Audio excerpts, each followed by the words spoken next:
High, good day my friends. তোমরা সবাই ভালো আছো তো? আমরাও খুব ভালো আছি।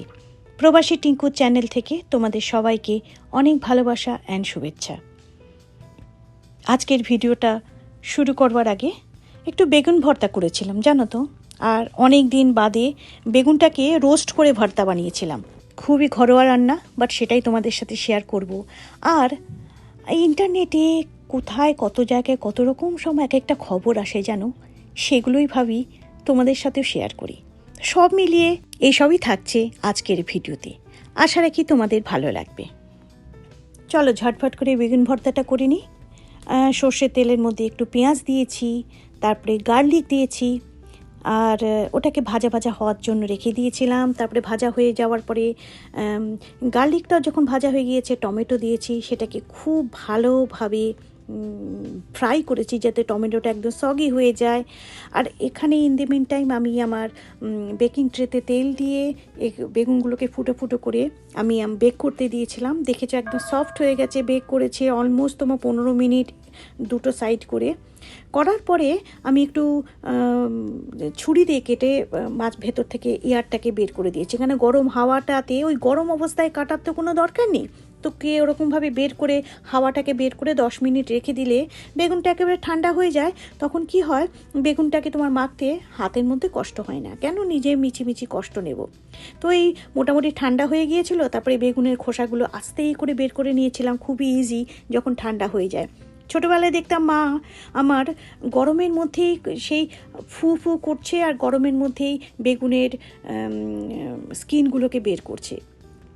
তো আমি বুঝতাম না মা কেন গরমের মধ্যে করছে। পাশে একটা ঠান্ডা জলের মধ্যে হাতটা বারবার করে চুবোতো। যাই হোক, বেগুনটা ঠান্ডা হয়ে গিয়েছে, কাজে খোসা ছাড়িয়ে এরম করে মাখতে একেবারে অসুবিধে হয় না। ঠান্ডা বেগুন হলে তো অবভিয়াসলি কেন অসুবিধে হবে। আর ওই যে পেঁয়াজ, টমেটো, রসুন সব যে ভাজা ভাজা করে রেখেছিলাম, সেখানে বেগুন মাখাটা দিয়ে জিরে পাউডার, একটুখানি গরম মশলা আর একটুখানি ধনেপাতা দিয়ে ভালোভাবে মাখা মাখা করে বেগুন ভর্তা আমার তৈরি। ওয়ার্ল্ডে আমাদের কত কিছু হচ্ছে চতুর্দিকে। যখনই ইন্টারনেট খুলছি কত রকম সামটাইমস ফানি নিউজ চোখে পড়ে, সামটাইমস ভেরি স্ট্রেঞ্জ নিউজ চোখে পড়ে, sometimes very unusual news also চোখে পড়ে। তো সেরকম কিছু কিছু নিউজ আমি দেখি আর নিজেকেই না কন্টেমপ্লেট করি যে এরকমও কি হয়। সেরকমই একটা নিউজ আমার চোখে পড়েছে। সেটা হচ্ছে অস্ট্রেলিয়ার একটি 18 বছরের মেয়ে, সে তার মা বাবার এগেনস্টে লসুট দিয়েছে।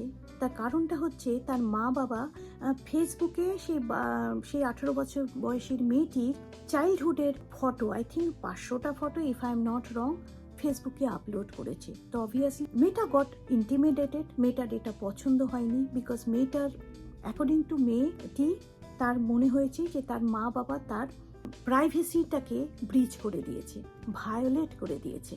আর সেই জন্য এই ম্যাটারটা কোর্টে গেছে। আর এই ম্যাটারটা যদি প্রুভ হয়ে যায় যে সত্যি ওর মা বাবা ওর প্রাইভেসির যে রাইট সেটাকে ভায়োলেট করেছে, তাহলে মা বাবা কিন্তু এই কেসটা হেরেও যেতে পারে। এখন আমি এটা কেসটা গেছে কোর্টে গিয়ে কেসটা হেরে যেতে পারে বা জিতে যেতে পারে, আমি এই ব্যাপারে কথা বলছি না। আমার এই নিউজটা কেন আরও চোখে লেগেছে জানো তো, যখন এখন দুনিয়াতে social media is everything as if, মানে সোশ্যাল মিডিয়া ছাড়া অ্যাজ ইফ মানুষ বাঁচতে পারে না, মানুষ সম্পর্ক ছাড়া বাঁচতে পারবে, অ্যাজ ইফ সোশ্যাল মিডিয়া ছাড়া বাঁচতে পারবে না, মানুষ তার পার্টনার ছাড়া বাঁচতে পারবে, মোবাইল ছাড়া বাঁচতে পারবে না। সেরকম সময় একটি টিনেজার, যে টিনেজারটি 18 বছর জাস্ট বয়স, সেই টিনেজারটি আনকমফোর্টেবল ফিল করেছে বিকজ তার মা বাবা ফেসবুকে তার ছোটবেলার সমস্ত ফটো আপলোড করেছে। ইট ইজ ন্যাচারাল, এটাই হওয়া উচিত। বাট এটা যেহেতু একটা খুবই আনইউজুয়াল ঘটনা আমার কাছে মনে হয়েছে, বিকজ আজকালকার দিনে শুধুমাত্র টিনেজার নয়, জেনজি নয়, মিলেনিয়ালস শুধু নয়, ইভেন পেরেন্টস অলসো, এই যে মেয়েটির মা বাবা, তারাও এত বেশি ইনভলভ হয়ে পড়েছে সোশ্যাল মিডিয়াতে যে ভালো মন্দ, প্রাইভেসি, পাবলিক প্ল্যাটফর্ম প্রাইভেসি রাখা, এগুলো হয়তো একদম ব্লার হয়ে গিয়েছে সোশ্যাল মিডিয়াতে। যে আমিও তো কথা বলছি, private life should remain private, because social মিডিয়ার যে কোনো প্ল্যাটফর্ম, ফেসবুক বলো, ইউটিউব বলো, ইনস্টাগ্রাম বলো, সব কিছুতেই ইটস এ পাবলিক প্ল্যাটফর্ম। তুমি যখন সব কিছু কেটার করে দেবে, পৃথিবীর যে কোনো প্রান্ত থেকে যে কেউ তোমাকে দেখবে। কাজেই সেটা করবার আগে একটা ম্যাচিউরড সিটিজেন হিসেবে, একটা রেসপন্সিবল সিটিজেন হিসেবে তোমাকে দুবার চিন্তা করা উচিত যে আমি এমন কোনো কন্টেন্ট ঢালছি না তো যেটা কিনা ব্যাকফায়ার হয়ে আমার কাছে আসতে পারে, এমন কোনো কন্টেন্ট ঢালছি না তো যেটা আমার জন্য ক্ষতিকারক হতে পারে। সেরকম এর আগে একটা ভিডিওতে বলেছিলাম, রণবীর এলাহাবাদিয়ার ব্যাপারে একটা কন্ট্রোভার্সি নিয়ে এর আগে আমি ভিডিও করেছিলাম, যদি চাও সেটা দেখতে পারো। সেখানেও এরকম প্রবলেমই হয়েছিল। উইদাউট থিঙ্কিং আমরা যদি কোনো কথা বলে ফেলি তাহলে কি আউটকাম হতে পারে, সেরকমভাবেই হয়তো এই মেয়েটির মা বাবা উইদাউট থিঙ্কিং, আউট অফ কোনো এক্সাইটমেন্ট হোক বা কিছু হোক, আপলোড করে দিয়েছে। একটা দুটো নয়, আই থিঙ্ক অনেকগুলো ফটো আপলোড করে দিয়েছে। তো সেখানে আজকালকার জেনারেশনেরই একটি মেয়ের তার খারাপ লেগেছে যে এটা কি করেছো, এটা তো পাবলিক প্ল্যাটফর্ম, সেখানে তুমি আমার ছোটবেলার ফটো কেন ঢেলেছো, আমার প্রাইভেসিটাকে তুমি কেন হ্যাম্পার করেছো, ভায়োলেট করে ফেলেছো। এরকমভাবে প্রত্যেকটা বাচ্চা, প্রত্যেকটা মিলেনিয়াল, প্রত্যেকটা জেনজি যদি এরকমভাবে চিন্তা করে যে আমরা সোশ্যাল মিডিয়াকে ইউজ করব আমাদের নিজেদের সুবিধের জন্য, সোশ্যাল মিডিয়া একটা টুল, যে টুলের মাধ্যমে আমরা নিজেদেরকে এডুকেট করব আর নিজেদেরকে এন্টারটেন করব আর নিজেরা কোনো কন্টেন্ট ক্রিয়েট করব, that's a different thing. But social মিডিয়াতে আমরা অ্যাডিক্টেড হয়ে যাব না যে আমরা ভুলে যাব there is a thin line between private life and public life. পেরেন্টসরা এরকম ধরনের নর্মালি এদের অ্যাওয়ারনেস থাকা উচিত, বাট এখানে হয়ে গেছে other way round. Parents behave করেছে একটা জেনজি বা মিলেনিয়ালের মতন, আর একটি 18 বছরের একটি মেয়ে বিহেভ করেছে একটা রেসপন্সিবল সিটিজেনের মতন।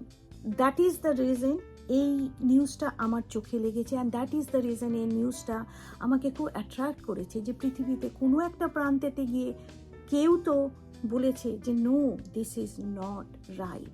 আজকাল অনেকে রিসেন্টলি আমি দেখছি অনেক ইয়াংস্টার্সরা আছে, তারা প্রেফার করে না সোশ্যাল মিডিয়া প্ল্যাটফর্মে প্রাইভেট লাইফকে কেটার করতে, বিকজ দে হ্যাভ রিয়ালাইজড, ওরা রিয়ালাইজ করে ফেলেছে যে এটার আউটকামটা ভালো হয় না।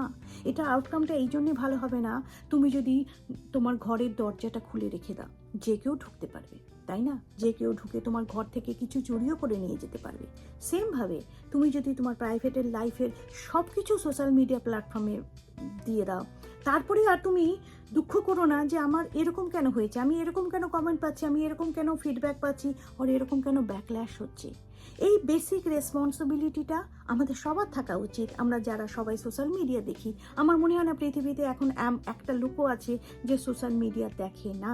কাজেই এই অ্যাওয়ারনেসটা তো আমাদের সবার মধ্যে থাকা উচিত যে আমাদের একটা বাউন্ডারি থাকা উচিত, কতটা লেভেল অবধি আমরা যেতে পারবো। আগের ভিডিওতে একটা দেখেছিলাম যে বাউন্ডারি লেভেল ক্রস করেছে, যে by talking some nonsense things, যার জন্য রণবীর এলাহাবাদিয়ার এত ট্রোল হয়েছে। এই নিউজটাতে আমি দেখছি একটা মা বাবা তার বাচ্চার ছোটবেলার ফটো ফেসবুকে আপলোড করেছে। তো এটাও তো you are crossing the boundaries. এই রিয়ালাইজেশনটা আমাদেরকে আনতে হবে, তা নাহলে কিন্তু আমরা নিজেরা নিজেদের লাইফকে হ্যাম্পার করে দিচ্ছি। এই রিয়ালাইজেশনটাই আমাদেরকে ম্যাচিওর বানাবে, এই রিয়ালাইজেশনটাই আমাদেরকে একটা রেসপন্সিবল হিউম্যান বিং বানাবে যে there has to be always a boundary. Social media handle করো, কেয়ারফুলি সোশ্যাল মিডিয়া হ্যান্ডেল করো, যে তুমি তোমার কাজ করবে কিন্তু নিজেকে সব কিছুতে কেটার করবে না। Just think about it. আমার এই কথাটার সাথে তোমরা একমত হচ্ছ কিনা? Because social media is good when you know how to handle it, otherwise it is disaster, তাই না? খুব তাড়াতাড়ি আবার আরেকটা ভিডিও নিয়ে আসবো বন্ধুরা। Till then stay happy, stay healthy and stay positive. Love you all.